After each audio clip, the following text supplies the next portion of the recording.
संगी हो सुनो मोर बात, मोर माटी के सुर गूंजे दिन रात।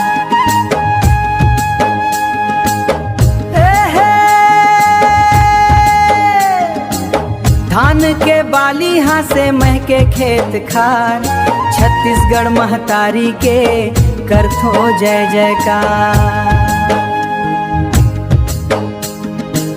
लाल माटी के खुशबू बस गे मोर सांस माँ, गाँव के गली खोरिया बस गे मोरे आसमां।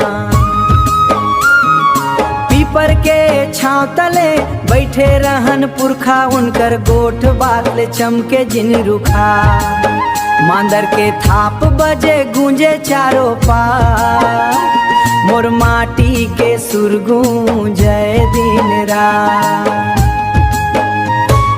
बांसुरी के तान माँ माया के रंग है, ददरिया के बोल माँ गाँव के उमंग है। सुआ गीत गावत है बहनी मन संगवारी, कर्मा पंथी नाचे जगमग होए बारी। रंग बिरंगे सपना ले सज गे संसार, मोर माटी के सुर गूंजे दिन रात।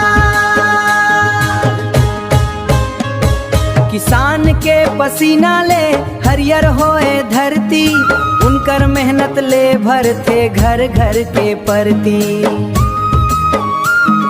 नदिया नरवा डोंगरी जंगल के छाँव, इही में बसे मोर मन ई मोर गाँव।